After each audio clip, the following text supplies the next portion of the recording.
الرحمن الرحيم. الحمد لله رب العالمين، والصلاة والسلام على أشرف الأنبياء والمرسلين وعلى آله وصحبه أجمعين.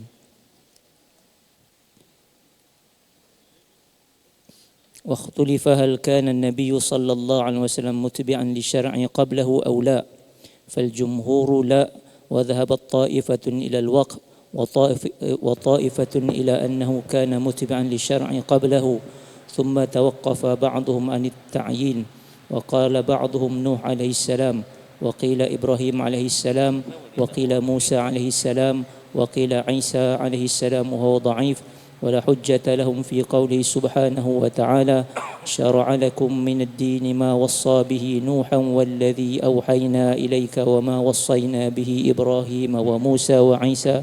الآية، لأن الآية محمولة على اتباعهم في التوحيد بدليل قوله سبحانه وتعالى: أولئك الذين هدى الله فبهداه مقتده. وقد سمى الله سبحانه وتعالى في هذه الآية من لم تكن له شريعة، وذكر منهم جماعة شرائعهم مختلفة لا يمكن الجمع بينها، أن المراد ما اجتمعوا عليه وهو الإيمان والتوحيد. وأما السهو منه صلى الله عليه وسلم في الأفعال فأكثر العلماء على جوازه دون الأقوال، وهو محمل قوله: إنما أنا بشر أنسى كما تنسون، فإذا نسيت فذكروني، بل في سهوه في الفعل إفادة علم وتقرير شريعته. وأما قوله رحمه الله: لقد أذكرني كذا وكذا آية، فكان النسيان بعد البلاغ وهو جائز، ثم يتذكره بنفسه أو غيره إلا ما قضى الله نسخه. وأما ما يختص به من أمر الدين فالأكثرون أيضا على الجواز وطائفة على المنع. وأما الصغائر فالصحيح عصمة الأنبياء منها كما تقدم. وأما قصة نبينا صلى الله عليه وسلم حين دخل عليه ابن أم مكتوم الأعمى وهو يتحدث مع أبي بن خلف فأعرض عنه، فليس فيها إثبات ذنب له، بل أعلمه الله أن الذي تصديت له ممن لا يوكى، وأن الإقبال على الأعمى كان أولى لو كشف لك حال الرجلين، مع أن تصديه للكافر أي تعرضه له كان طاعة وتبليغا. وقيل الضمير في عبس وتولى يعود على الكافر. وأما قوله سبحانه وتعالى في قصة بدر: ما كان لنبي أن يكون له أسرى حتى يثخن في الأرض، الآية، فليس فيها إلزام ذنب له أيضا، بل بيان ما خص به من بين الأنبياء، وأن تأويله وافق كتابه السابق. وقال القاضي رحمه الله: خُطب بالآية من مال إلى الدنيا منهم، ومعناها لولا إيمانكم بالقرآن وأنكم ممن أحلت لهم الغنائم لعوقبتم. وقيل لما أسر يوم بدر العباس رضي الله عنه عم النبي صلى الله عليه وسلم وعقيل بن أبي طالب وأبو العاص بن ربيع وغيرهم، خير المسلمون في القتل أو الفداء على أن يقتل منهم العام المقبل مثلهم، فقالوا الفداء ويقتل منا، فعوتبوا على ترك الأصواب. ولذا قال صلى الله عليه وسلم: لو نزل من السماء عذاب لما نجا منه إلا عمر، لأنه أول من أشار بالقتل وإعزاز الدين. ذكر القاضي عياض رضي الله عنه في الربع الأخير من كتابه الشفاء الشبهات والإشكالات، وجمعها كلها في باب واحد ليرد عليها، وكذلك فعل الشراح، فإن الخفاجي وغيره ممن توسعوا في شرح كتاب الشفاء أفاضوا وأجادوا وأجابوا عن كل هذه الشبهات وكل هذه المسائل. ولذلك كان بعض علماء المغرب يكره قراءة الربع الأخير من كتاب الشفاء، وإذا جاء عند الختم فإنه يتجاوز هذا الربع الأخير الذي نقرأه نحن الآن ويختم كتاب الشفاء. فسألوه لماذا؟ فقال: لأن فيه كثيرا من الشبهات التي تعلق في أذهان العوام ولا يسعف الوقت للجواب، ونحن الآن سنجيب عن بعضها مما فيه إشكال كبير، والذي فيه إشكال قد أجيب عنه لا نجيب عنه حتى لا نطيل المقام. فذكر رضي الله عنه مسألة النسيان، والنسيان هذا كل الشراح يتكلمون على أن رسول الله ينسى لا ينسى، لأنه مصنوع على الكمال، ولذلك هو ينسى ليشرع، فقال أنسى لأشرع لكم عليه الصلاة والسلام.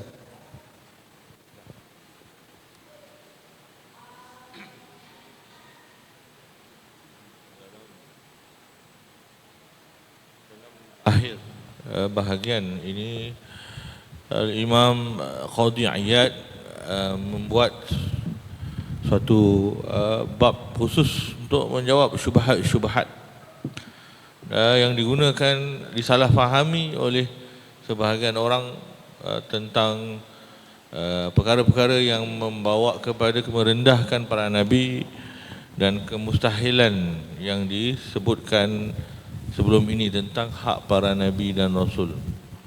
Maka sebahagian syubhat ini ialah tentang dikatakan seorang nabi itu, Nabi SAW itu lupa.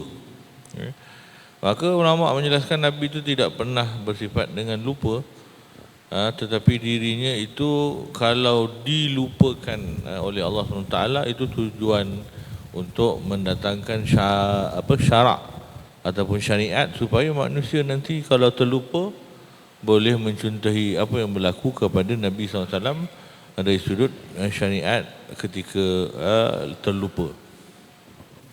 ثم ذكر مسألة الصغائر هل تجوز على الأنبياء، وحكوا عن بعض أهل العلم بأنه يجوز ذلك، والذين قالوا يجوز على الأنبياء الصغائر قصدوا بها الجواز العقلي عند السادة الأشاعرة، ليس الجواز الوقوعي.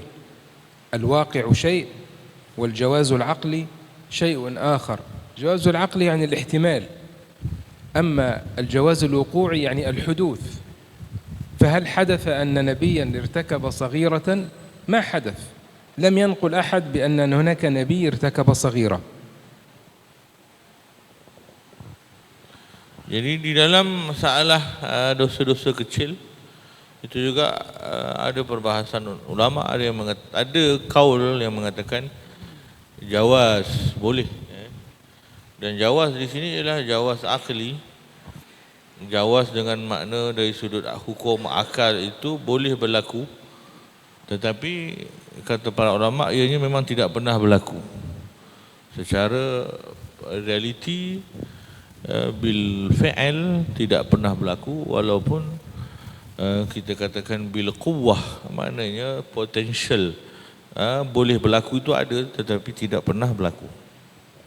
وأهل الحق من أهل التحقيق يقررون بأنه لا يجوز وقوعا على النبي أبدا صغيرة أو كبيرة، ولا يجوز فيه وقوع خطأ لا في الدين ولا في الدنيا، فإنه أي النبي معصوم لا يخطئ أبدا، لأن جواز وقوع الخطأ منه يعني ذلك وجوب الاتباع في الخطأ، ونحن مأمورون باتباعه.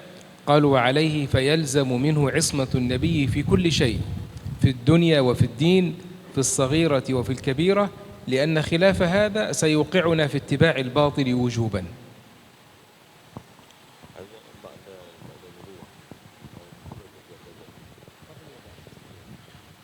Jadi yang muktamad itu ialah perkataan para ulama, tidak boleh, tidak la yajuz, tidak ada jawaz akli baik apa semua berlakunya penyalahan Nabi SAW kepada manhiyat, melakukan perkara-perkara yang dilarang, baik dosa besar, baik dosa kecil, baik di dunia, baik kesalahan di akhirat, baik ketika jadi Nabi, baik sebelum jadi Nabi dan sebagainya. Tidak ada ihtimal kebarangkalian melakukan kesalahan. Itu Allah tutup pintu supaya tidak berlaku kesusahan untuk para pengikutnya mengikut. Kalau berlakunya kesalahan, jadi kita pun tak tahu nak ikut apa yang dia cakap ataupun apa yang dia buat berlawanan dengan apa yang dia cakap. جاء أبي بن خلف يتكلم مع النبي أو غير أبي من المشركين الأغنياء الأعيان في أقوامهم، وكان ابن أم مكتوم الأعمى بجوار النبي يأتي قادما إلى النبي. فلما جاء حدث هناك موقف، لأن هناك قطعا للحديث الذي بين النبي وبين ذلك الرجل. فلما جاء ابن أم مكتوم فقطع الحديث، حدث هناك عبوس. ممن العبوس؟ من النبي أم من غيره؟ للعلماء قولان. قالوا حدث عبوس من الكافر، عبس وتولى أن جاءه الأعمى، أي الكافر تضايق إذ الأعمى جاء فقطع النقاش الذي بين النبي وبينه، وهذا حق الكافر أن يعبس، لأن هناك من جاء فقطع حقه في الحوار. هذا الجواب الأول. Adapun tentang kisah surah Abasa wa Tawalla itu, memang apa yang berlaku itu Nabi SAW sudah mendahuluinya perbincangan dengan orang Quraisy, orang musyrikin. Dalam perbahasan tertentu tiba-tiba dipotong. Dialog itu sudah tentu berlaku tidak senang, kerana dialog yang sedang Nabi SAW berdakwah kepada orang bukan Islam ini penting untuk menariknya kepada Islam, tetapi dipotong oleh seseorang yang memang sudah Islam pun, maka sudah tentu Allah Ta'ala menceritakan bukan kepada Nabi SAW, tapi kepada yang memotong dialog itu. وقالوا بأن الذي عبس هو سيدنا النبي عليه الصلاة والسلام، وأن هذا مدح له من الله، أي لشدة تحريه في تبليغ ما أمر الله به لذلك الرجل. جاءه من قطع عليه هذا التبليغ فغضب رسول الله، وكان لا يغضب إلا لانتهاك الحرمات، لأن هذا حق الرجل عند رسول الله أن يبلغه ما أمر الله. فلما جاء ابن أم مكتوم فقطع هذا التبليغ عبس رسول الله أي غضب. وهذا العبوس لم يره ابن أم مكتوم، فأخلاق النبي كاملة. عبس من غير أن يؤذي الرجل ومن غير أن يتضايق ابن أم مكتوم، فعبس وتولى أن جاءه الأعمى، أي أنه رسول الله صلى الله عليه وسلم كان كامل الشفقة على المسلمين كما أنه كان كامل الشفقة على الكافرين. Maka Nabi SAW itu berasa tidak senang kerana berlakunya pencabulan hak lah, kalau diambil kira begitu. Seorang yang kafir sedang berdialog dengan Nabi SAW untuk mengetahui Islam, maka hak orang itu mendapat tabligh daripada Nabi SAW. Maka apabila diganggu, dipotong, maka sifat syafaqah, belas kasih Nabi kepada orang bukan Islam yang sepatutnya mendapat hak tabligh daripada Nabi SAW itu diganggu, maka sudah tentulah Nabi dikaitkan dengan Abbas, wajahnya tidak senang kepada peristiwa itu, menunjukkan rahmat Nabi kepada orang yang sedang bertanya tentang agama itu. Dan Tawalla akhirnya berpaling juga, tidak menzahirkan ketidaksenangan itu kepada sahabat Nabi yang buta itu yang bertanya tentang masalah kepada Nabi SAW. ثم استشكلوا في قول الله لنبيه ما كان لنبي أن يكون له أسرى حتى يثخن في الأرض تريدون عرض الدنيا والله يريد الآخرة، أي كأن هذا موجه للنبي عليه الصلاة والسلام، وهذا ليس موجه للنبي، وإنما يخاطب الله الأمة باسم النبي. ما كان لنبي أي بعض أفراد وأتباع النبي أن يكون لهم غرض غير ما يريده النبي، ولذلك قال ما كان لنبي أن يكون له أسرى. وعندما قال غفر الله لك أي للنبي وعفى الله عنك، فسرها كثير من العلماء أي لأمتك وليس لك، فإنه يقصد به الأمة ويتكلم به في شخصه صلى الله عليه وآله وسلم، لأنه ولي أمرهم ولأنه المسؤول عنهم ولأنه والدهم وأباهم ولأنه الذي يشفع فيهم. فقال ما كان لنبي أي لأتباع بعض النبي. Dan ayat makana linabiyin itu, kata Syekh, itu sebenarnya ditujukan kepada umat Nabi SAW atas nama Nabi. kerana mereka itu mewakili Nabi Muhammad SAW, maka tidak selayaknya mereka yang mewakili Nabi SAW berakhlak dengan akhlak yang tidak selayaknya. Maka Nabi khitabnya kepada Nabi SAW, tapi ditujukan kepada sebahagian para sahabat Nabi SAW yang berkelakuan tidak mencerminkan akhlaknya Nabi SAW. ولذا قال صلى الله عليه وسلم لو نزل من السماء عذاب لما نجا منه إلا عمر لأنه أول من أشار بالقتل وإعزاز الدين وكلهم غير عصاه. وأما قصة آدم عليه السلام فقيل كان قبل النبوة بدليل ثم اجتباه ربه فتاب عليه وهدى، وقيل أكل من الشجرة متأولا أن النهي عن شجرة بعينها لا عن الجنس. قال القاضي رحمه الله والعصيان المخالفة، وسمي هذه معصية لظهور المخالفة فيه. وقال بعضهم أخبر الله بعذره فقال ولقد عهدنا إلى آدم من قبل فنسي، عهد إليه بعداوة إبليس. وأما قصة نوح عليه السلام وقوله احمل فيها من كل زوجين اثنين وأهلك إلا من سبق عليه القول. قال النقاش رحمه الله كان لا يعلم كفر ابنه حتى قال سبحانه وتعالى إنه ليس من أهلك، فأشفق من إقدامه على ربه بسؤاله ما لم يؤذن فيه. وأما قصة داود عليه السلام وقوله ذكر في قصة سيدنا آدم بأنه تاب عليه وهدى، وهذا كله لم يكن من أجل أنه فعل معصية، لأن المعصية الأصل فيها القصد والتعمد مع التذكر، وكل ذلك لم يكن موجودا في سيدنا آدم. قال ولم نجد له عزما، أي لم يكن له قصد بالتعمد لذلك، لأنه قد غيبه الله بمشاهدته لمولاه وحبه واشتياقه لربه عن ذكر أحكام مولاه في أرضه وفي جنته. Begitu juga Sayyidina Adam AS tidak dikatakan bertaubat daripada maksiat kerana tidak berlaku hal yang demikian, kerana maksiat itu dilakukan dengan sengaja. Dan itu tidak ada pada Nabi Adam AS, tidak berkeinginan pun untuk menyalahi Allah, tetapi ada kesalahan, ada penipuan yang berlaku, ada helah yang berlaku di situ oleh pihak yang mempermainkan, maka tidak dianggap itu sebagai suatu pelanggaran syarak. وفي قصة سيدنا نوح لا تسألني ما ليس لك به علم إني أعظك أن تكون من الجاهلين. هل كان سيدنا نوح تجاوز في السؤال والطلب؟ لم يتجاوز، لأنه لم يكن يعلم أن ابنه من الكافرين، بل كان كل ذلك في غير علمه عليه الصلاة والسلام، فسأل ربه لعله يكون من أهله، فقال إنه ليس من أهلك، إنه عمل غير صالح، أي ليس من المؤمنين.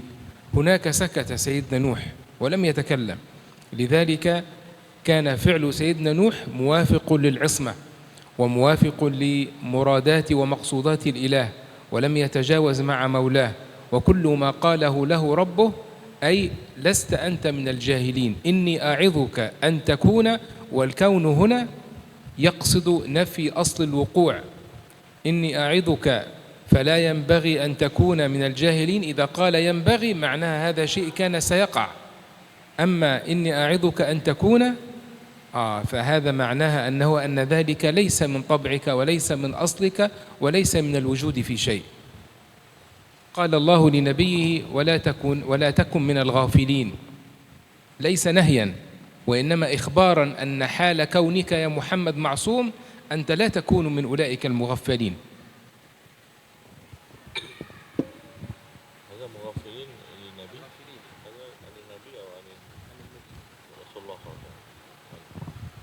Jadi Nabi Nuh AS juga ketika mendoakan anaknya yang tidak sepatutnya didoakan, itu juga tanpa pengetahuan Nabi Nuh AS, kerana anaknya itu menyembunyikan kekufurannya.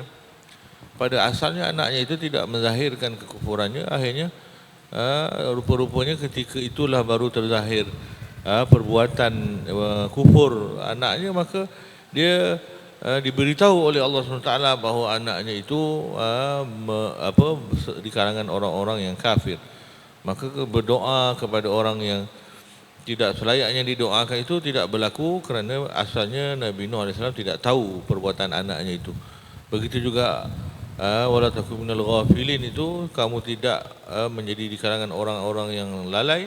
Itu ditujukan kepada Nabi SAW, bukan melarang yang Nabi boleh jadi di kalangan orang-orang lalai, tetapi Allah menjelaskan memang tidak akan berlaku kamu itu di kalangan orang-orang yang ghafilin.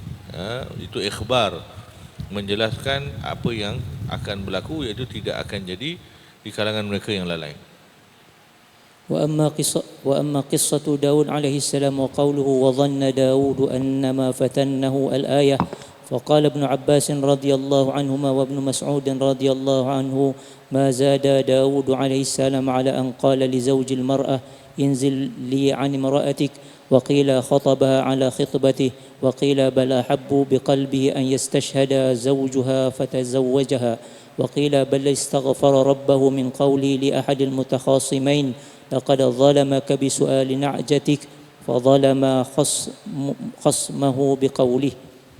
في قصة سيدنا داود هذه أكثرها أكاذيب غير موجودة، أنه قال لجندي من جنوده طلق لي زوجتك لأتزوجها، أو قال له اذهب فحارب مع الجيش حتى يقتل هناك، وهو يعلم أنه لن يعود من هذه المعركة، فإذا ترملت امرأته تزوجها هو. كل ذلك لم يحدث، وما كان لرجل سوي أن يفعل ذلك، فضلا عن أن يكون نبيا رسولا، من أن يكون ملكا رئيسا للبلاد كسيدنا داود عليه السلام. Begitu juga kisah-kisah yang disebutkan tadi berkenaan dengan Nabi Daud AS, sebagaimana yang dituliskan itu semua kata Syekh tidak ada sandarannya, bahkan didustakan kerana menyalahi kedudukan kemuliaan Nabi, seorang Nabi itu. Seorang manusia biasa yang mulia saja tidak akan melakukan perkara-perkara itu, apatah lagi seorang yang berkedudukan Nabi. وأما قصة سليمان عليه السلام وقوله ولقد فتنا سليمان وألقينا على كرسيه جسدا ثم أناب الآية، ففي الصحيحين عن أبي هريرة رضي الله عنه قال قال رسول الله صلى الله عليه وسلم قال سليمان عليه السلام لأطوفن الليلة على 90 امرأة كلهن تأتي بفارس يجاهد في سبيل الله، قال له صاحبه قل إن شاء الله، فلم يقلها، فطاف عليهن فلم يحمل منهن إلا امرأة واحدة جاءت بشق رجل والذي نفسي بيده لو قال إن شاء الله لجاهدوا في سبيل الله أجمعون. قال أصحاب المعاني وهو الجسد الذي ألقى على كرسيه حين عرض عليه محنة وعقوبة. قال القاضي رحمه الله ولا يلتفت إلى ما نقله الأخباريون من تشبيه الشيطان به فهو غير صحيح، وإنما لم يقل إن شاء الله نسيانا أو لم يسمع قول صاحبه. وأما قصة يوسف عليه السلام وإخواته فصنيع إخوانه كان وهم صغار بدليل يرتع ويلعب، ونبوتهم إن ثبتت فبعد هذا. وأما قوله ولقد همت به وهم بها فهو من الخواطر المعفو عنها، وقيل في الكلام تقديم وتأخير، تقديره ولقد همت به ولولا أن رأى برهان ربه لهم بها.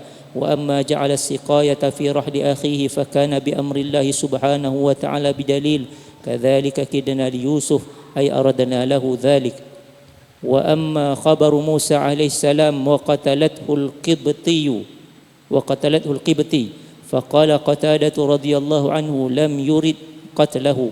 وأما قوله ظلمت نفسي فقال ابن جريج رضي الله عنه قال ذلك لأنه لا ينبغي لنبي أن يقتل حتى يؤمر، وقيل كان قبل نبوته. ومعنى قوله وفتناك فتونا أخلصناك إخلاصا من قولهم فتنت الفضة في النار إذا خلصتها. قوله في قصة سيدنا موسى في قول ابن جريج بأنه لا ينبغي لنبي أن يقتل حتى يؤمر، فإن ذلك لم يكن من سيدنا موسى، أي لم يفعل خلاف ما أمره الله سبحانه وتعالى، لأنه تصدى لذلك الرجل وخلص بين اثنين يتشاجران فوكزه موسى فقضى عليه، لأنه كان يدفعه عن الظلم، وهو مأمور بأن يدفع عن الظلم، فهو لم يفعل شيء من غير أمر الله. فهذه ليست أجوبة صحيحة، وإنما كان القاضي يذكره هكذا من باب الاستطراد. وإنما سيدنا موسى كان يفعل ما أمره الله به تماما. ولذلك هذه الأجوبة وهذه القصص وهذه الشبهات لابد أن نعتقد فيها كمال النبوة في سائر الأنبياء. وعلينا عند ما يشكل علينا قصة أن نرجع إلى الشروح، شرح الخفاجي وشرح الفرضي وأولئك الذين توسعوا في شرح الشفا. وهناك أيضا برنامج اسمه قواعد العشق للأنبياء، أيضا شرحت فيه هذه الشبهات. فأيضا من يريد الإجابة على شبهات يستطيع أن يرجع لها، لأن الكتاب مليء، كتاب الشفا في آخره مليء بهذه الشبهات، والوقت فيها قد لا يسعفنا. Dan begitu juga kisah Nabi Musa AS berhadapan dengan dua orang yang bergaduh dalam kalangan Bani Israel, satu lagi dari keluarga Fir'aun. Itu akhirnya Nabi Musa itu masuk campur kerana niat untuk mencegah kezaliman, dan itu ialah satu benda yang syar'i. Cuma apa yang berlaku setelah itu bukanlah yang dirancang oleh Nabi Musa AS, tetapi niat asalnya itu ialah untuk mencegah kezaliman, dan itulah yang berlaku. Maka apa sahaja yang disebut di dalam kisah-kisah itu, kesimpulannya perlu dihamal, ditanggung kepada perkara yang selayaknya, sehingga tidak nampak para nabi itu menyalahi syarak. وأما ما ورد في الصحيحين عن أبي هريرة رضي الله عنه قال قال رسول الله صلى الله عليه وسلم أرسل ملك الموت إلى موسى عليه السلام فلما جاءه صكه ففاقأ عينه فرجع إلى ربه فقال أرسلتني إلى عبد لا يريد الموت فرد الله إليه عينه وقال ارجع إليه فقل له يضع يده على متن ثور فله بما غطت يده بكل شعرة سنة. قال أي ربي ثم ما؟ قال ثم الموت. قال فالآن فسأل الله أن يدنيه من الأرض المقدسة رمية بحجر. قال رسول الله صلى الله عليه وسلم لو كنت ثم لرأيتكم قبره إلى جانب الطريق عند الكثيب الأحمر. وجوابه أن موسى عليه السلام دافع عن نفسه من جاءه لإتلافها، وقد قيل إنه تصور له على صورة أدمي، فلما علم بعد ذلك أنه ملك الموت استسلم لأمر الله عز وجل. وأما ما في الصحيح من أن النبيا قرصته نملة فحرق قرية النمل فأوحى الله إليه أن قرصتك نملة أحرقت أمة من الأمم تسبح، فالجواب أن الله ندبه إلى الصبر وترك التشفي، وعذره بين في قتل جنس من يؤذي وليس ذلك من منهي عنه. فإن قيل فإذا ثبت عصمة الأنبياء في جميع الأحوال فما معنى استغفارهم وبكائهم؟ فاعلم أن درجة في معرفة الله والخوف منه بحال تحملهم على الإشفاق من المؤاخذة بما لا يؤاخذ به غيرهم، وأنهم في تصرفهم بأمور مباحة لم ينهوا عنها ولم يؤمروا بها هي ذنوب بالإضافة إلى علو مقامهم، كما قيل حسنات الأبرار سيئات المغربين، وقيل إن استغفارهم شكر لله ومنه أفلا أكون عبدا شكورا، وقيل فعلوا ذلك ليفتحوا لغيرهم باب هذا المقام فيفتدى بهم أممهم مع ما فيه من استدعاء محبة الله. قال سبحانه وتعالى إن الله يحب التوابين والاستغفار فيه معنى التوبة. وأما عصمة الملائكة فأجمع المسلمون على إيمانهم واتفق العلماء على عصمة المرسلين منهم، وأما غير المرسلين فالصواب عصمتهم أيضا بدليل لا يعصون الله ما أمرهم ويفعلون ما يؤمرون وله من في السماوات والأرض ومن عنده لا يستكبرون عن عبادته. وقيل إن هذا للمرسلين خاصة بدليل هاروت وماروت. وما نقل عن ابن عمر رضي الله عنهما أنهما كانا ملكين أنزلهما الله تعالى ليحكما بين الناس، وإن الله امتحنهما بامرأة جميلة الصورة فراوداها عن نفسها فأبت إلا أن يسجد للصنم واشرب الخمر ففعل ذلك وهذا باطل. والجواب ما روي عن خالد بن أبي عمران رضي الله عنه أن منافيه في قوله وما أنزل على الملكين وقال نحن ننزههما عن السحر وهو قول ابن عباس رضي الله عنهما وقد قرئ الملكين بالكسر. قال الحسن رضي الله عنه هما رجلان من أهل البابل وقيل إنهما يقولان لا تفعلوا كذا فهو كفر فتصرفهما ليس بمعصية. واحتجوا أيضا بقصة إبليس وأنه كان من الملائكة المقربين لقوله سبحانه وتعالى وإذا قلنا للملائكة اسجدوا لآدم فسجدوا إلا إبليس. وجوابه أن الأكثرين على أنه أبو الجن كما أن آدم عليه السلام أبو الإنس والاستثناء من غير الجنس شائع في كلام العرب. قال الله سبحانه وتعالى وما قتلوه وما صلبوه ولكن شبه لهم فتعين تنزيههم عما لا يليق بعظيم مقامهم وجليل مقدارهم والله أعلم. الباب الثاني في أحواله الدنيوية. يعلم أن ظواهر الأنبياء عليهم الصلاة والسلام يجوز عليهما ما يجوز على البشر من الأمراض ونحوها وقد كتب الله على أهل هذه الدار فيها تحيون وفيها تموتون ومنها تخرجون. وأما بواطنهم فمنزهة عن ذلك وغيره من الآفات. وأما حديث عائشة رضي الله عنها أن رسول الله صلى الله عليه وسلم سحر حتى إنه لا يخيل إليه أنه يفعل الشيء وما فعله فجوابه أن السحر مرض من الأمراض البشرية فليس بمنكر أنه يخيل إليه شيء لا حقيقة له ثم ينجلي عنه ولا يقرأ هذا في العصمة. وقيل إنه يخيل له ولا يعتقد صحته. النبي عليه الصلاة والسلام باطنه كامل وظاهره كامل فهو على الكمال المطلق والعصمة التامة لا يعتريه خطأ أبدا صلى الله عليه وعلى آله وسلم. السحر الذي اعترى النبي العلماء فسروا السحر بأنه مرض يصيب الإنسان والمرض إذا لم يكن مخلا فإنه يجوز أن يقع على الأنبياء. فكان النبي كما في صحيح البخاري تشتكي السيدة عائشة من رأسها تقول ورأسه فيقول لها بل أنا ورأسه. وقالت كنت أتعلم الطب ممن يطببون رسول الله ممن يفيدون عليه. فالأمراض تجوز على الأنبياء ما لم تكن منفرة والسحر من جنس الأمراض لا من جنس النواقص الأخرى. وقد أصيب النبي كما جاء في الصحيح أصيب بالسحر وهذا جائز أن يقع فيه لكن هذا المرض الذي هو السحر لا يتصرف في شؤون النبوة أو في شؤون الحكمة أو في شؤون العقل أو في شؤون التصرف الصحيح والخطأ بل هو أمر متعلق به كألم يصيبه.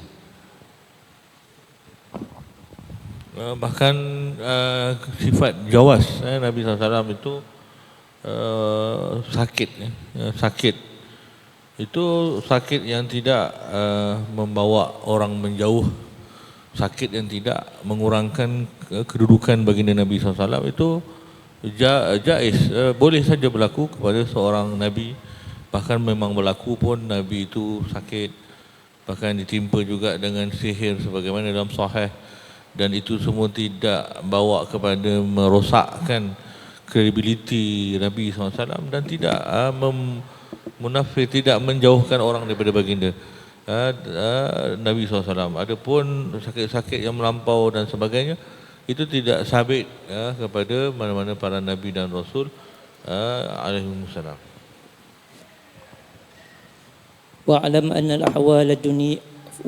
الأحوال الدنيوية إما عقد بالقلب وإما قول باللسان وإما عمل بالجوارح.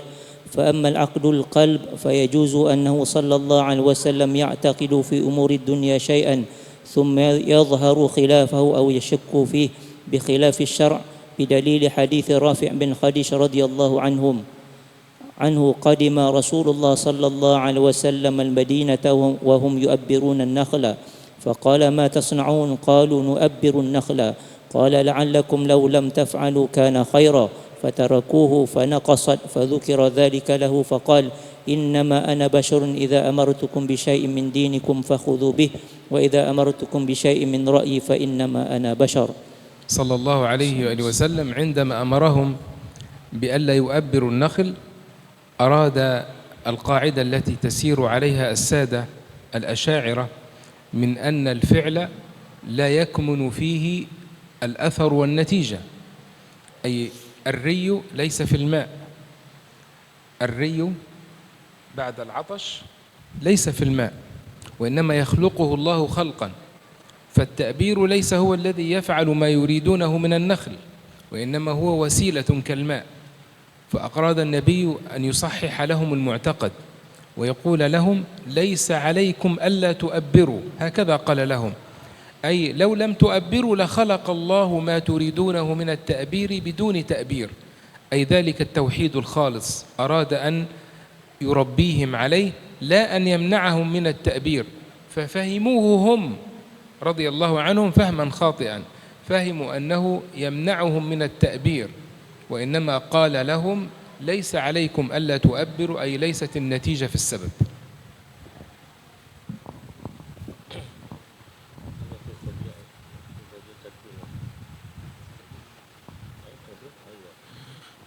Jadi dalam urusan spesifik yang berlaku dalam hadis itu, bagaimana Nabi SAW menanam biji kurma itu, sebenarnya bukanlah nak menunjukkan Nabi SAW itu melakukan kesalahan, tetapi mengajar kepada para sahabat tadbir itu tidak memberi kesan.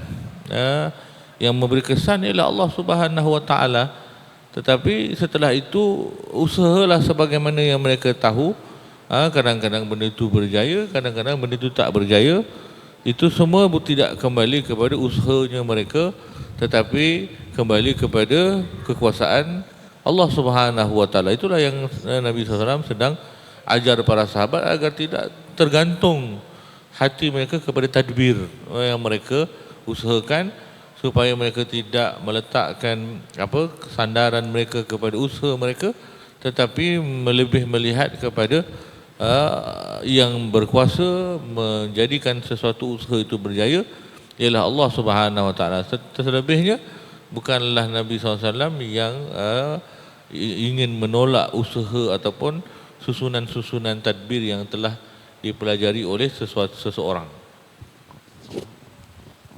وأما اعتقاده في أمور أحكام بشر الجارية على يديه ومعرفة المحق من المبطل فكذا أيضا، فإنه كان لا يحكم إلا بالظاهر لحديث إنما أنا بشر وإنكم تختصمون إلي ولعل بعضكم يكون ألحن بحجتي من بعض فأقضي له على نحو ما أسمع فمن قضيت له بشيء من أخيه فلا يأخذه فإنما أقطع له قطعة من النار.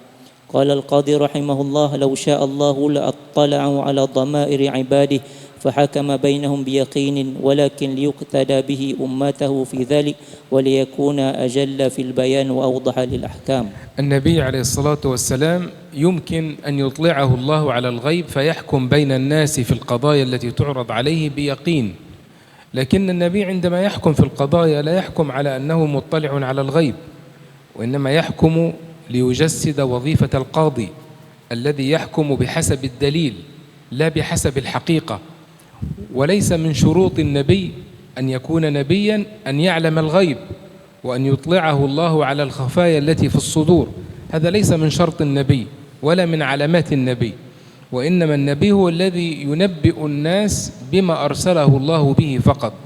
لذلك النبي عليه الصلاة والسلام عندما يحكم في قضية لشخص وليس معه الحق هذا لا يقدح فيه، لأنه هنا يعلمهم القضاء لا أنه يريد أن يستجلي الغيب. Jadi dalam qadiyah ataupun dalam bab menjatuhkan hukum dan sebagainya pun Nabi SAW itu boleh menjadikan hukuman itu putus, qat'i, mu'tamad kerana wahyu daripada Allah SWT, tetapi Nabi masih memberi qada itu sesuai dengan sangkaan-sangkaan ataupun bukti-bukti yang dikemukakan itu tujuannya ialah untuk bagaimana nanti kita berurusan dalam masalah kehakiman dan qada. Kalau Nabi SAW itu berurusan secara rasul, bukan secara ijtihad, nanti orang-orang yang datang setelah Nabi SAW bagaimana nak menghukum sesuatu isu kalau mereka tidak ada yang namanya wahyu dan sebagainya. Jadi itu lebih kepada tasyri'. Apabila Nabi menghukum itu, Nabi menjustifikasi secara manusia biasa itu agar kita contoh bagaimana melakukan qada dan kehakiman sesuai dengan keterbatasan manusia.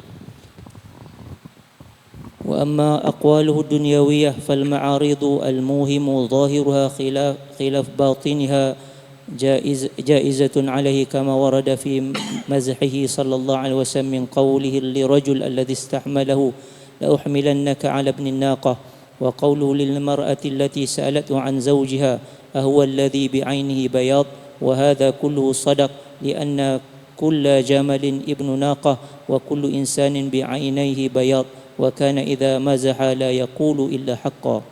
وأما في أمر الدين والنهي فلا يجوز أن يأمر بشيء منه ويبطن خلافه. وأما قوله سبحانه وتعالى وتخفي في نفسك ما الله مبديه وتخشى الناس والله أحق أن تخشاه الآية، فجوابه ما قاله علي بن حسين زين العابدين رضي الله عنه إن الله سبحانه وتعالى كان أعلم نبيه صلى الله عليه وسلم أن زينب رضي الله عنها ستكون من أزواجه، فلما شكى زيد بن حارثة رضي الله عنه اشتد لسانها، قال له ما أمره الله به أمسك عليك زوجك، وأخفى في نفسه ما أعلمه الله من طلاق زيد إياها وتزويجه إياها بعده، وكان أمر الله مفعولا. قال القشير رحمه الله ولقد أقدم على عظيم من قال إنه رآها فأعجبته، كيف وهي ابنة عمته لم يزل يراها منذ ولدت ولم يكن النساء يحتجين منه. النبي عليه الصلاة والسلام قال له ربه وتخفي في نفسك ما الله مبديه وتخشى الناس والله أحق أن تخشاه. هذا كلام إذا أخذته على ظاهره هذا كالقدح في نبيه، كأن الله يقدح في نبيه، والله لا يفعل هذا، وإنما قصد ربنا بيان شدة شفقة النبي على الأمة.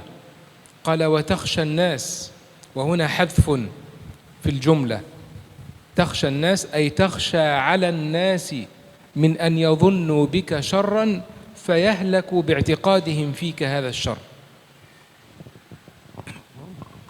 Jadi dalam hadis dalam ayat Al-Quran menceritakan tentang perintah Allah untuk ditalakkan Zainab itu pun tidak dibaca satu zahir seolah-olah Nabi SAW menyimpan keinginan kepada isterinya Zaid bin Harithah dan takut benda itu terbongkar dan sebagainya. Itu zahirnya difahami kalau begitu menunjukkan kekurangan kepada Nabi SAW yang suka kepada isteri seseorang, dan itu tidak betul. Tetapi yang disembunyikan itu hanyalah perintah Allah yang Nabi tahu akan berlaku dan syafaqah belas kasih Nabi SAW terhadap umatnya, dan Allah SWT juga yang menghindari Nabi SAW daripada ditohmah oleh salah faham para sahabat. Akhirnya para sahabat yang salah sangka kepada Nabi akan binasa kerana tersalah sangka kepada Nabi SAW. Jadi Allah yang menurunkan perintah itu untuk membersihkan Nabi SAW daripada salah sangka para sahabat sebahagiannya terhadap Nabi SAW. يفهم بعض السلفيين من قول الله والله أحق أن تخشاه أن هذا نصيحة من الله لنبيه، كأن الله يقول لنبيه عليك أن تتقيني أنا وتخافني أنا لا تخاف من الناس. والحقيقة أن الله لا يقول لنبيه ذلك، وإنما جاءهم هذا التفسير من سوء ظنهم في النبي ومن قلة معرفتهم برسول الله، ولأنهم لم يصاحبوا العلماء الصلحاء الذين أخذوا سيرة النبي وشمائله عن آبائهم في الطريق وفي العلم بإسناد صحيح حتى يعلموا حق النبي ومستحقه. فقال له ربه والله أحق أن تخشاه، أي الذي فعلته يا محمد من قلبك بخشيتك على الناس أن يضلوا فأخفيت الخبر الذي تعلم أنه سيظهر، هذا الذي فعلته يدل على أنك تخشاني حقا، والله أحق أن تخشاه وأنت كذلك يا محمد حقا تخشى الله. Dan ketika orang salah faham bahawa seolah-olah Allah menasihati Nabi agar takut ke Allah lebih daripada manusia, itu ialah salah satu sangkaan buruk kepada Nabi SAW, seolah-olah mengutamakan takut manusia daripada takutkan Allah. Padahal Allah SWT menyebut begitu ketika kamu syafaqah, kamu belas kasih kepada manusia, agar manusia tidak salah sangka kepada kamu dan buruk sangka lalu binasanya mereka, maka itulah maksudnya kamu sedang takutkan kepada Allah melalui takutkan tentang mereka. Ketakutan Nabi ke atas mereka itu bersifat rahmat kepada mereka, dan itulah takutkan kepada Allah SWT juga dalam masa yang sama. Bukan Allah menafikan Nabi takutkan Allah dalam masa yang sama. وأما أفعال دنيوية فحكمها ما تقدم وكان يقع منه سهوا ندورا، وعامة أحواله على السداد إذا هم بمعروف صنعه أو أراد برا أوسعه، وكان يبسط وجهه للكافر فيجيب له الدين. وأما امتحان الأنبياء عليهم الصلاة والسلام بالأمراض ونحوها فكلها من الله عدل لزيادة مكانتهم ورفع درجاتهم. ففي الترمذي رحمه الله عن سعد رضي الله عنه قلت يا رسول الله أي الناس أشد بلاء؟ فقال الأنبياء ثم الأمثال فالأمثال، يبتلى الرجل على حسب دينه، فإن كان في دينه صلبا اشتد بلاؤه، وإن كان في دينه رقة ابتلي على حسب دينه، فما يبرح البلاء بالعبد حتى يمشي على الأرض ما عليه خطيئة. وقال لقمان رضي الله عنه يا بني الذهب والفضة يختبران بالنار والمؤمن يختبر بالبلاء. وقال بعض المفسرين في قوله سبحانه وتعالى من يعمل سوءا يجزى به أن المؤمن يجزي بمصائب الدنيا فتكون له كفارة، ونحوه عن عائشة رضي الله عنها وأبي بكر رضي الله عنه. وعن أبي سعيد الخدري رضي الله عنه مرفوعا ما يصيب المؤمن من نصب ولا وصب ولا هم ولا حزن حتى الشوكة يشاكها إلا كفر الله بها من خطاياه. وفي المرض حكمة أخرى وهي أن المرض ينذر بالموت فيستعد المؤمن للقاء ربه والانتقال عن الدنيا بخلاف موت الفجأة. الله سبحانه عندما يبتلي أنبياءه وأولياءه يبتليهم ليرفع درجتهم، لكن ليس ليختبرهم، ليس امتحانا، لأنه يعلم سرائرهم ويعلم حقيقتهم، وإنما هو يفعل هذا بهم ليظهر حبهم له أمام الناس، ليظهر حب الأنبياء والأولياء لله أمام الناس، ليعرف الناس أن هناك في الأرض من يحب الله ومن يصبر على بلاء المحبوب. هكذا يفعل الله، لا أنه يمتحنهم ليختبر إيمانهم ويختبر صدقهم. هم تجاوزوا هذه المراحل، هم ليسوا في مرحلة الامتحانات ولا الاختبارات، لأن الله يعلم بواطنهم. Adapun bala yang dihadapi oleh para nabi dan para rasul dan para aulia itu semata-mata untuk mengangkat darjat mereka. Bukanlah Allah menguji mereka untuk Allah tahu mereka bagaimana, kerana Allah sudah tahu kedudukan mereka sejak azali, dan memang sudah mereka itu terbukti memang orang-orang yang benar dalam pengakuan mereka, jujur kepada Allah SWT. Tapi bala yang menimpa mereka itu lebih kepada penzahiran kasih sayang Allah SWT agar mereka sabar dan menzahirkan bagaimana mereka itu mampu menghadapi apa sahaja kerana Allah SWT, dan Allah mengangkat darjat mereka di sisi Allah SWT. القسم الرابع في تصرف الأحكام على من تنقص واحدا من أنبيائه لله عليهم الصلاة والسلام. قال الله سبحانه وتعالى إن الذين يؤذون الله ورسوله لعنهم الله في الدنيا والآخرة وأعد لهم عذابا مهينا. وفي الحديث تسموا باسمي ولا تكنوا بكنيتي. قيل النهي في حياته لأن المنافقون كانوا ينادون فإذا التفت قالوا لم نعنك إنما أردنا هذا ويتخذون ذلك ذريعة لإيذائه. وعن أنس مرفوعا تسمون أولادكم محمدا ثم تلعنونهم وهذا يدل على تنزيه اسمه أبدا. الباب الأول في بيان ما هو نقص في حقه. لذلك صار أهل المغرب عندما يسمون أولادهم محمد الأب ينادي ابنه مولاي محمد ولا يقول له تعالى يا محمد، اذهب يا محمد، لماذا فعلت يا محمد، أخطأت يا محمد، يقول له مولاي محمد. ابنه الأب يناديه مولاي محمد تعظيما واحتراما للاسم الشريف. Sebab itu di belahan Maghrib, Morocco dan sebagainya, itu tidak akan memanggil hatta anaknya dengan nama mujarrad, nama Muhammad begitu saja.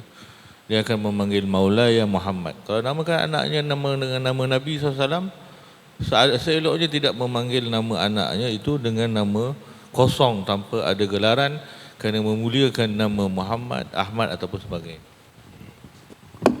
الباب الأول في بيان ما هو نقص في حقه. يعلم أن من سبه أو شك فيما جاء به أو أنكره فهو كافر يقتل بالإجماع. وقال بعض الفقهاء من قال إن النبي صلى الله عليه وسلم كان أسودا قتلا. وكذا من اعتقد أنه كان فقيرا وأفنى بعضهم بقتل من وأفتى بعضهم بقتل من قال إنه هزم.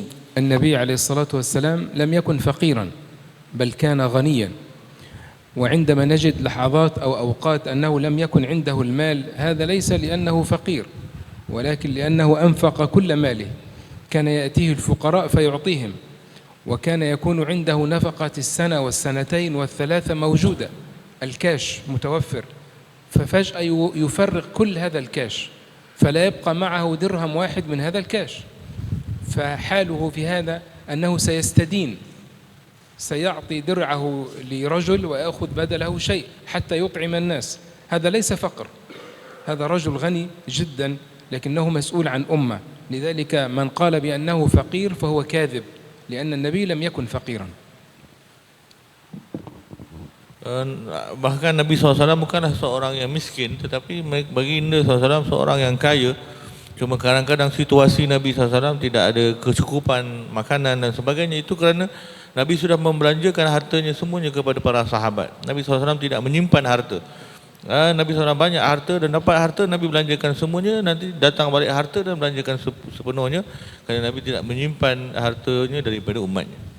واستدلوا على غناه صلى الله عليه وآله وسلم بقول الله في سورة الضحى ووجدك عائلا فأغنى، أي وجدك مسؤولا عن الكون فأغناك حتى تنفق على هذا الكون. Dalam Al-Quran Allah Taala menceritakan bahawa Nabi SAW itu bertanggungjawab kepada umatnya, maka fa'aghna, maka Allah SWT mengayakan Nabi SAW. واستدلوا له أيضا بحديث وضعت مفاتيح خزائن الأرض في يدي فأنتم تنتثلونها من بين يدي. Dan dalam hadis Nabi SAW juga menyebut diletakkan pada diriku itu tanganku perbendaharaan kekayaan khazanah bumi ini, dan kalian mengambilnya daripada tangan aku. واستدلوا له بحديث البخاري أيضا إن الله معط وأنا قاسم. Sebagaimana hadis dalam riwayat Al-Imam Bukhari yang mengatakan maksudnya Allah SWT yang memberikan harta, kekayaan, kebaikan kepada Nabi SAW, dan Nabi lah yang membahagi-bahagikannya kepada umatnya. وقد عمل بعضهم رسالة دكتوراه في أموال النبي وما كان ينفقه في خلال العام فوجدوا أنها تتجاوز 4 مليارات من الجنيهات الذهبية. 4 مليار من الجنيهات الذهبية، مليار وليس مليون، كل عام. هذا لا يقال عليه فقير.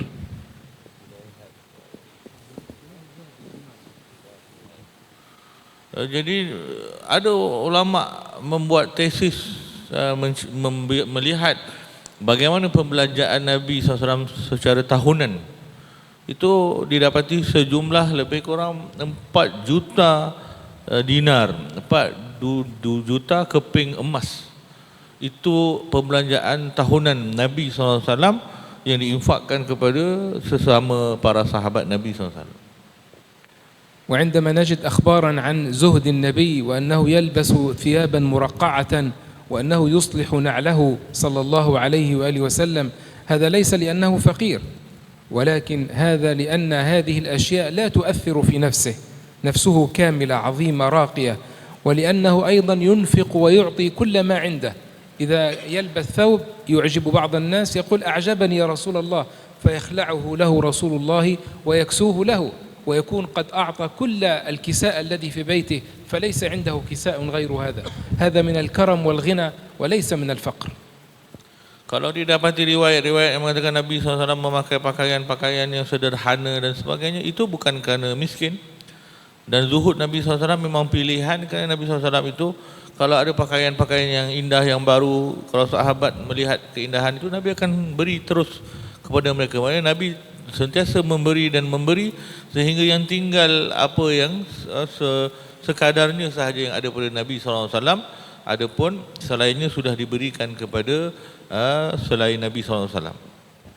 بعض الناس يعلم الناس بأن النبي كان فقير ثم صار غني، وأن النبي هزم وفشل ثم انتصر ثم حقق النجاح. القاضي عياض يقول إياك أن تقول فقيرا فإنه لم يكن كذلك، وإياك أن تقول بأنه هزم، لأن رسول الله لا يهزم عليه الصلاة والسلام ولا يفشل. لابد أن نتحرز في ألفاظنا عن الجناب النبوي، لأن كل إنسان يقال له ما يليق به. رسول الله كيف يهزم والله هو الذي يؤيده وينصره. لذلك لا نجعل النبي مثالا للفشل، ولا مثالا للازدراء، ولا مثالا للفقر، لأن حقيقته بعكس هذا تماما. Bahkan kita juga tidak boleh mengatakan Nabi itu pernah fakir kemudian dikayakan oleh Allah SWT, ataupun pernah kalah kemudian Allah memberi kemenangan. Tidak ada fasa-fasa kegagalan dalam hidup Nabi SAW sehingga dinisbahkan kekurangan pada fasa-fasa hidup Nabi SAW. Mana mungkin orang seumpama Nabi SAW mendapat kekalahan, mendapat kekurangan, sedangkan Allah sentiasa bersama dengan Nabi SAW. Maka fasa-fasa yang kita baca dalam sirah tidak boleh kita rumuskan sebagai fasa-fasa kegagalan, kelemahan dan kekalahan, tetapi semuanya ialah proses kejayaan-kejayaan yang ada pada kehidupan Nabi. بعض الناس يلقي هذه الأمثلة على الناس تشجيعا لهم حتى يشحذ همتهم ويشجعهم بأنك مهما كنت فقيرا سيغنيك الله مثل رسول الله، مهما كنت فاشلا ومهزوما ستنجح وتنتصر مثل رسول الله. هو قصده حسن لكن وسيلته قبيحة، لأنها مخالفة للحقيقة ولأن فيها إزراء بالنبي عليه الصلاة والسلام. Mungkin niat setengah orang itu ingin memberi motivasi, memberi semangat kepada orang dan mengaitkan kamu sekarang tengah kalah nanti menang macam Nabi dulu macam tu, dan kamu dulu sekarang fakir mungkin akan jadi kaya nanti macam Nabi dahulu. Itu contoh-contoh, mungkin tujuannya baik untuk memberi semangat, tetapi caranya salah dan itu tercela di dalam syarak. Kerana Nabi SAW tidak ada fasa-fasa yang dikatakan fasa-fasa kegagalan ataupun kekalahan dan sebagainya. Tidak boleh dikaitkan kepada Nabi SAW contoh-contoh tersebut. قال القاضي رحمه الله: لم يختلف في قتل من تنقص بالنبي صلى الله عليه وسلم، وهو قول أبي بكر الصديق رضي الله عنه ومالك رحمه الله والليث رحمه الله والشافعي رحمه الله وأحمد رحمه الله ومثله عن أبي حنيفة رحمه الله وأصحابه. وفي الدارقطني رحمه الله عن علي رضي الله عنه مرفوعا: من سب نبيا من الأنبياء فاقتلوه. وفي الصحيح أمر النبي صلى الله عليه وسلم بقتل كعب الأشرف فإنه يؤذي الله ورسوله فقتل غيلة، وأمر بقتل أبي رافع وابن خطل وغير واحد ممن كان يؤذيه، يحلفون بالله ما قالوا ولقد قالوا كلمة الكفر وكفروا بعد إسلامهم وقال أهل التفسير هي قولهم إن كان ما يقول محمد صلى الله عليه وسلم حقا لنحن شر من الحمير. وإنما لم يقتل النبي صلى الله عليه وسلم اليهودي الذي قال السلام عليكم وهو دعاء بالموت، ولم يقتل المنافقين الذين كانوا يؤذونه في أكثر الأحوال، لأنه صلى الله عليه وسلم كان يتألف الناس في أول الإسلام، فما استقر وأظهر الله على الدين كله لم يجز الصبر على ذلك.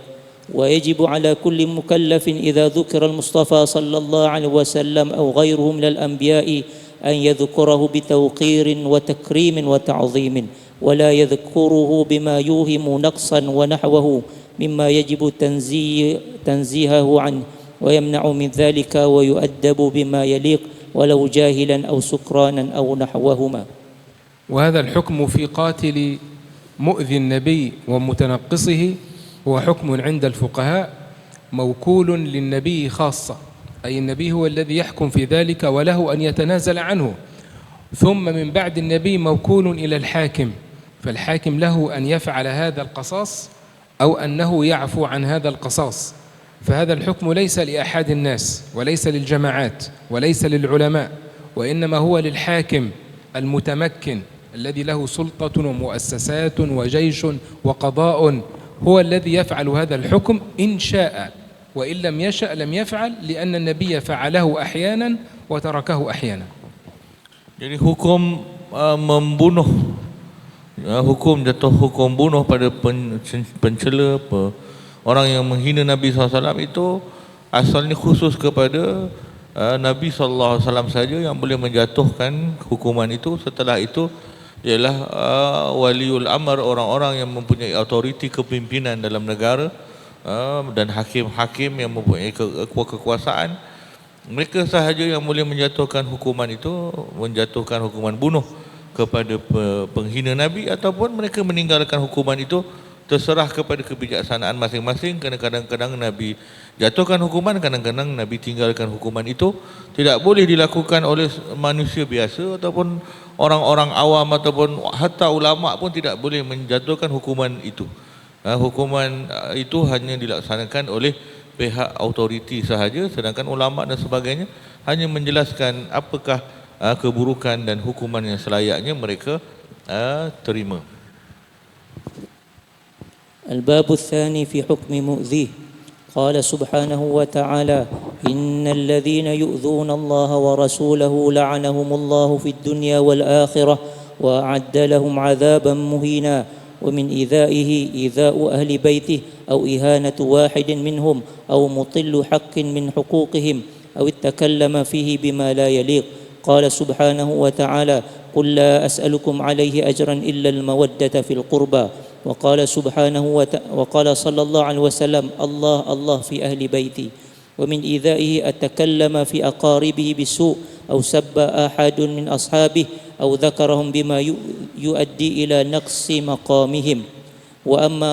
وأما ما وقع بينهم من التشاجر والحروب ونحو ذلك فكان بالاجتهاد وهم مأجورون عليه، للنصيب أجران وللمخطئ أجر.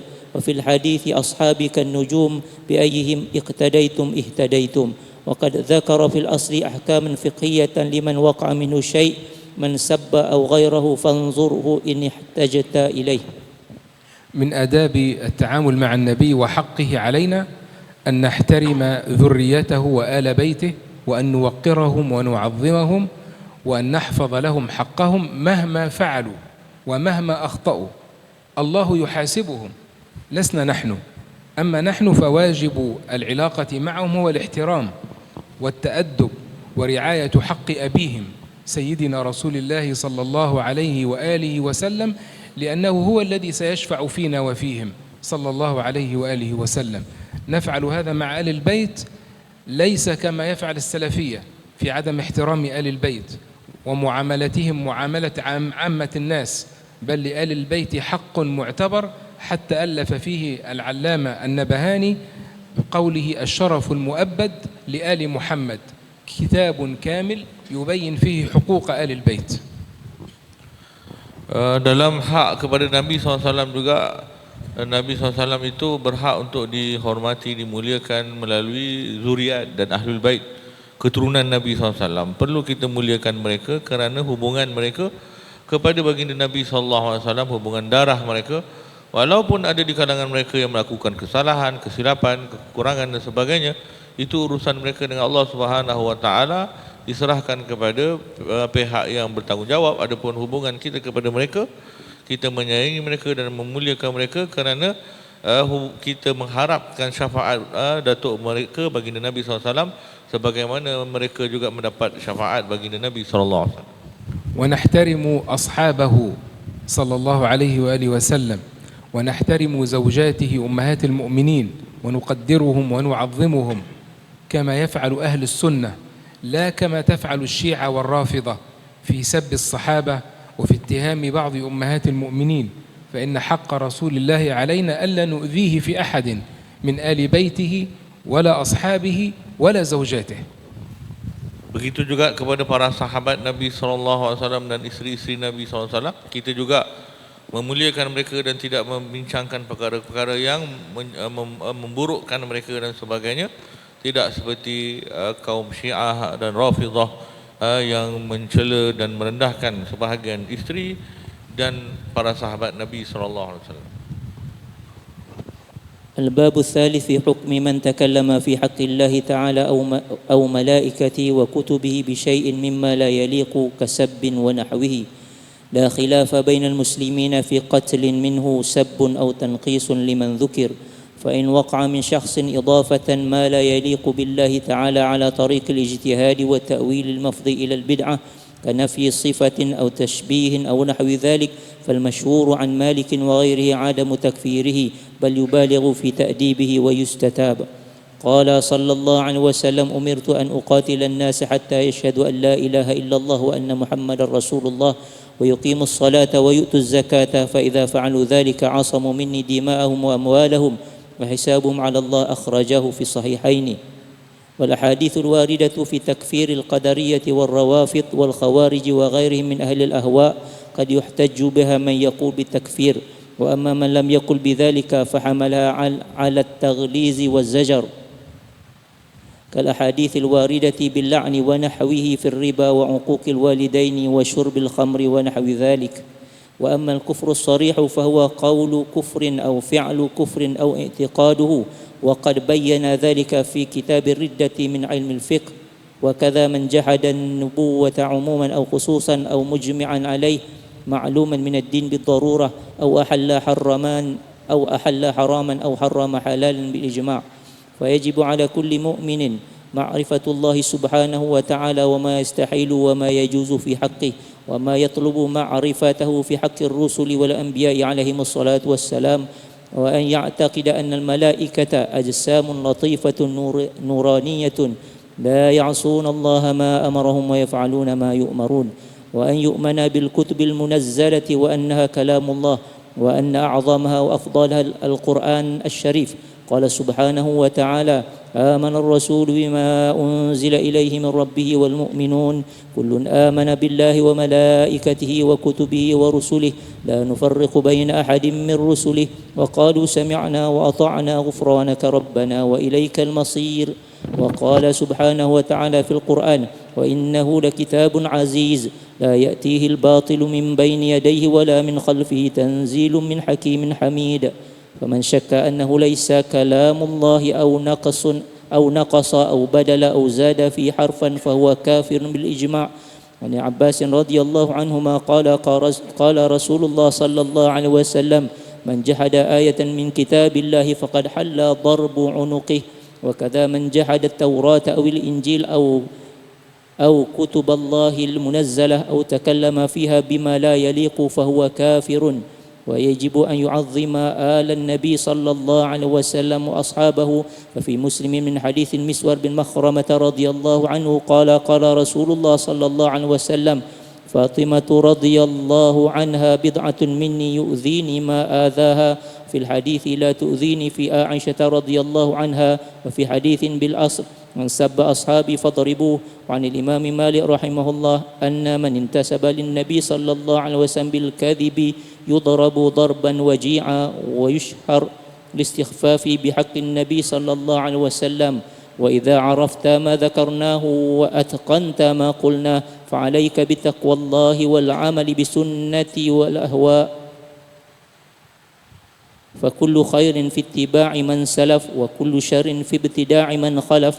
وكان الإمام مالك رحمه الله كثيرا ما يترنم عند البيت وخير أمور الدين ما كان سنة وشر الأمور المحدثات البدائع. فنسأل الله التوفيق والهداية إلى أقوم الطريق.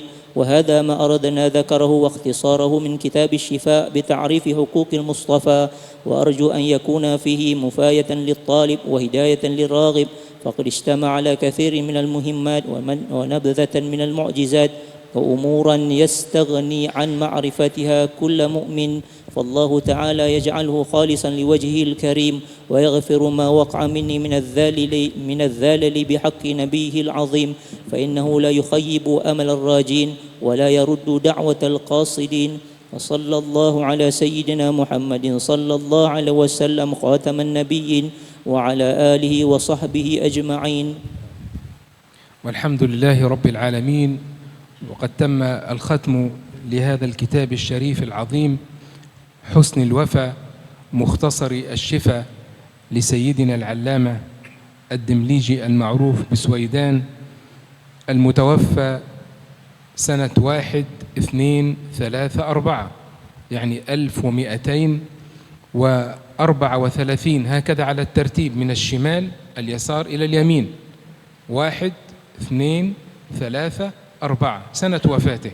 وسنة وفاة الإمام أبي جعفر الطحاوي صاحب متن السادة الماتريدية 1 2 3 1 2 3 من الشمال. فنسأل الله أن يقبلنا وأن يجبرنا وأن يقبل سيدنا صاحب حسن الوفا على ما حسن وجود في هذا التهذيب والمختصر لكتاب الشفا. وقد أجزتكم بهذا الكتاب وبأصله كتاب الشفا للقاضي عياض. أسأل الله أن يقبلنا وأن يجبرنا وأن يصلنا بساداتنا وأن يصلنا بسيد السادات صلى الله عليه وآله وسلم.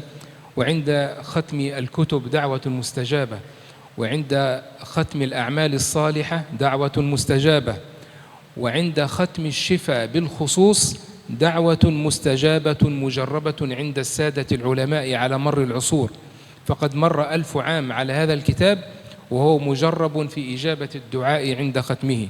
فنسأل الله بسيد السادات وبأسانيد أولياء الله إلى سيد السادات وبكل عبد صالح في السماء والأرض وبكل أنبياء ورسل الله وبكل ملائكته وبكل من يرضى الله عنه وبكل من جعله الله وسيلة وبابا له وبكل سبب موصل إلى الله وبسيد الأسباب وأصلها ومصنعها سيدنا رسول الله وبالسادة آل البيت أجمعين وبساداتنا ومشايخنا أسباب الوصول والنور. اللهم إنا نسألك بهم جميعا ونسألك بسيدنا محمد. يا سيدنا محمد إننا نتوجه بك إلى الله فاقبلنا يا الله عندك واجبر خواطرنا وتول أمرنا. اللهم إنا نسألك أن توسع لنا في أرزاقنا ثم تبارك لنا فيها. اللهم ارزقنا براحة القلب والبدن من غير عناء ولا كد ولا تعب. اللهم اجعل عاقبتنا خيرا يا أكرم الأكرمين ويا أرحم الراحمين. اللهم إنك أعلم بحالنا وغني عن سؤالنا ولا يخفى عليك شيء من أمرنا، فاقض لنا حوائجنا أجمعين على نياتنا وعلى خير من نياتنا. اللهم إنك تعلم أننا لا نحسن الدعاء وتعلم أننا لا نستطيع الإجابة، فاللهم وكلناك في الدعاء ووكلناك في الإجابة، فتوكل لنا يا وكيل بسر اسمك الوكيل. اللهم توكل لنا يا وكيل بسر اسمك الوكيل. اللهم توكل لنا يا وكيل بسر اسمك الوكيل. ربنا آتنا في الدنيا حسنة وفي الآخرة حسنة وقنا عذاب النار. أعطنا من خير ما سألك منه سيدنا محمد، وأعذنا من شر ما استعاذك منه سيدنا محمد. قرب لنا الخير والغيب يا أكرم الأكرمين، واجعله خيرا وبركة علينا وعلى بلاد المسلمين. اللهم إنك تعلم أننا فقراء إليك فلا تردنا وأغننا. اللهم إنك تعلم أننا مضطرون إليك فلا تغلق الباب عنا ونحن واقفون على الأعتاب. اللهم أقبل علينا وقل لنا ادخلوا مع الأحباب حتى تلتقون بسيد الأحباب صلى الله عليه وآله وسلم. اللهم إنا نسألك أن توصل صلاتنا وسلامنا وحبنا وشوقنا لحبيبك سيد الأكوان سيدنا محمد صلى الله عليه وآله وسلم. أخبره أننا نحبه وأننا مشتاقون لزيارته والوقوف بين يديه، وأننا نمتثل أمره ونهيه قدر ما استطعنا، وأن حبنا له هو المأمول لنا في شفاعته لنا. اللهم إنك تعلم أننا نحبه وأننا نفديه بأموالنا وأنفسنا وزوجاتنا وأولادنا، فاجعل ذلك ذريعة إلى نجاتنا وإلى قبولنا وإلى انحياشنا في حزبه، إنك على ما تشاء قدير وبالإجابة جدير. وصلى الله وسلم وبارك على البشير النذير وعلى آله.